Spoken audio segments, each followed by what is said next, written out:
The question that I get in my comments the most from people who are looking to repair a relationship with their ex is, how do I reach out? What is the best way to reach out? Or I reached out and my ex told me that they didn't want to speak to me anymore. The problem with reconnecting with an ex is if they're choosing to not contact you right now, or they're stonewalling, or they're wanting some space. It's not about whether you should reach out or not. It's understanding why they choose to not reach out in the first place.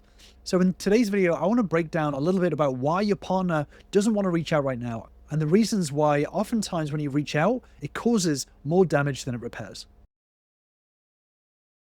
So let's say your partner isn't speaking to you right now, or your ex. They're not responding to text messages, or they're responding very sparsely. The biggest mistake that people make is continually trying to reconnect with their partner without any clear purpose. And oftentimes this means sending very low value communication. What happens is they send memes or links to articles, or they send questions like, how are you doing? What's going on? Or sending updates about themselves, mistakenly thinking that this type of communication is going to rebuild the relationship back in a very safe way. But oftentimes it can cause more damage long term. The problem comes is the amount of effort that is involved in these check-ins, in these text messages or phone calls. When a relationship is going through a tough time, and let's say your partner is trying to wrap their head around some of their emotions, sending messages that are check-ins or questions about how they're doing seems like it's high value, seems like you're showing that you care. But oftentimes, if they're asking for space or they're limiting communication with you right now, it can often do the opposite. It can actually end up providing no emotional value because these check-ins and these text messages are quite low effort. It doesn't take any real effort to ask how you're doing, to send a meme, to send a link to an article or whatever it is. It can come across as contact without any real care. Because if you think about it this way, if your partner is processing their emotions, if they're going through a tough time, they're wanting to reevaluate the relationship even, this situation is a big part of their day-to-day. It's always at the back of their mind. And if you're sending very low-effort messages and low-effort check-ins, then your ex can actually feel like there's more emotional worry on top, more emotional pressure on top of what they're already going through. They can read your messages as, well, this person is looking for my attention, but they don't know what for. There's no real reason for them messaging me, especially if they're broken up. They can receive these text messages and think to themselves, there's no real reason for this, and I don't know how to respond. And oftentimes this can create more discomfort rather than connection, which is the thing that you're trying to build, right? So these low effort messages can force your partner or your ex-partner to do more emotional labor of figuring out what you mean, what do you want, what do you expect back right now, whether they should respond. So if they're trying to figure out their feelings, or they're processing things, or they're just wanting space to clear their mind, oftentimes with you checking in with these low effort messages, these low value contact points, this creates more pressure on them to try and figure something out. Especially if you're asking questions, do you miss me? How are you doing? Have you thought any further about our relationship? Things like that. This creates more pressure and more emotional labor on them when they're already trying to figure out their own feelings on this. And oftentimes this pushes them further and further away. Because overall, if they're wanting growth from the relationship and they're wanting to see a real direction as to where it can improve, and they're feeling hopeless right now, oftentimes these very low value text messages can show very little, if not zero growth. So if the breakup happened because you have what we call emotional discords, you have challenges between you both based on emotions, then when you're trying to manufacture contact with them with random or vague topics or check-ins, then it shows them that nothing has really changed because they're receiving all of these things that may feel nice to send, but when there's bigger problems underneath that need to be figured out and overcome, they end up feeling more hopeless because all of these surface level messages are coming through when there's deeper problems going on, and they can come across like you don't care or you don't know that there's deeper things needing to be figured out, that you're not thinking about how they're feeling, what they're going through, and it can feel very surface level. So it can actually show a lack of growth within you. So it doesn't create more emotional safety, which is what we're looking to build. It actually starts to damage emotional safety more. So your partner isn't likely to feel safe or curious about re-engaging with you. They actually feel less likely to re-engage with you because they feel like it's more of a chore than something that they are drawn to do. And the reason why behind all of this is that If you're looking to re-engage with your partner, then it needs to be very deliberate and it needs to be very high value. If we're looking to be in a relationship, we need to be deliberate with our communication period and provide very high value conversations. This is what partners are looking for. The surface level stuff is nice. The memes, the jokes, things like that, it's very nice, but ultimately long-term in a relationship, everyone is looking for higher level values. So being able to engage in topics that are very deliberate and very high value is crucial in showing emotional leadership in a relationship.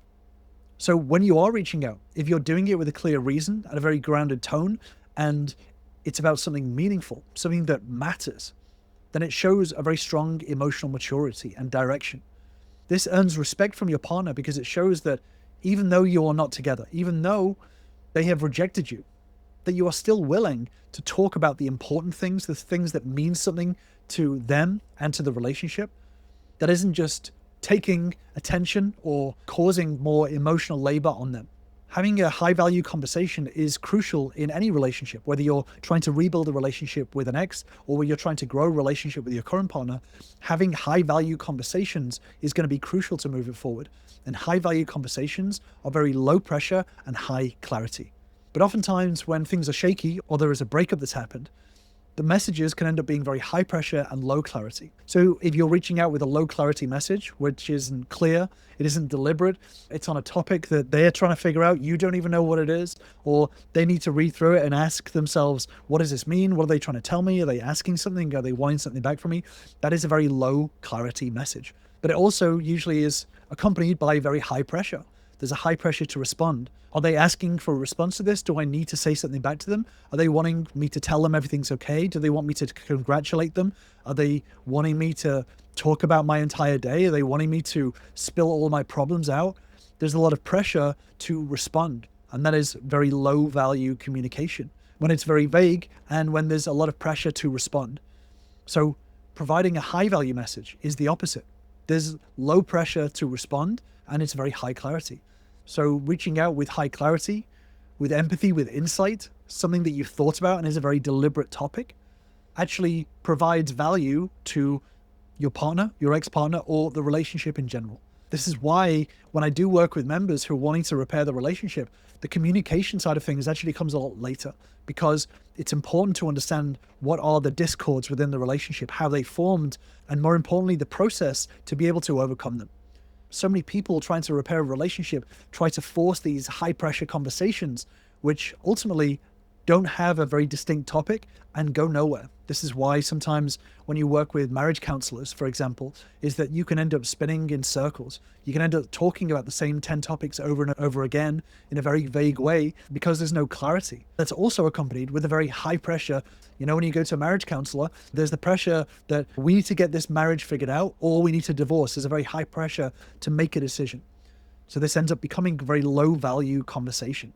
But when you're reaching out with high clarity and low pressure, it creates a clear sense of who you are.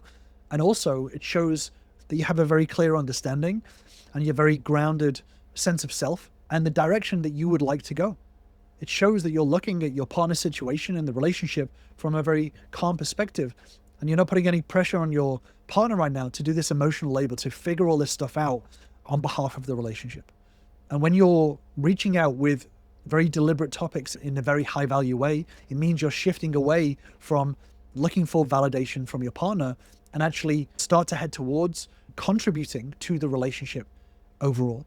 So instead of reaching out because you miss your partner or you feel guilty, or you feel bad, or you want to know if they still care about you, high value reach outs come from a place of self-responsibility, of contribution, something that you can add to the relationship, to your partner's life. It's adding value rather than taking away from the dynamic, not withdrawing from the relationship bank, so to speak.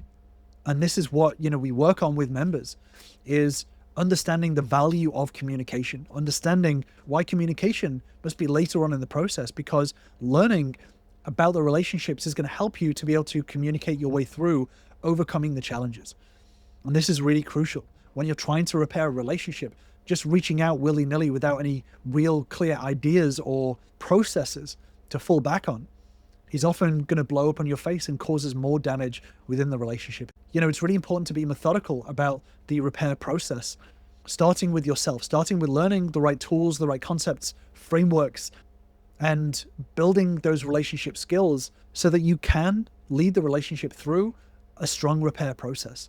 If you're reaching out without that toolkit, it's going to be very hard for your partner to be able to trust you to lead the relationship to a good place. And if you do want to start that journey, then join my relationship bootcamp, where you'll learn the same fundamental steps that all my members use to start repairing their relationships from the ground up. All you have to do is click on the link in the description to grab your spot. When it comes to repairing a relationship, there is no special system, but there are more effective and less effective ways to do it. The effective ways to repair a relationship are always long-term, and they're always focused on the way that you show up. This is why when it comes to, for example, this idea of the no contact rule, that can cause so much damage, is because it shows a lack of emotional leadership. What it does is it shows that you don't really know how to repair a relationship. You don't understand the problems and the fundamentals of how to repair a relationship. And you have to rely on these sort of pickup artist, controlling, manipulative tactics because you don't really know how to repair a relationship. I speak with so many people day in, day out who have tried this no contact rule and then realize that it's actually caused more damage than it repaired. It's such an extreme tactic. Ultimately, your ex sees through it. This is why there needs to be a middle ground, being able to remain in contact if needed, but also having a process and a direction in order to build your growth to be able to repair that relationship long term. I've actually done a deeper dive video on this, on how to manage remaining in contact whilst also being able to repair the relationship long term. So I'll leave you with that deep dive video, and I will see you over there.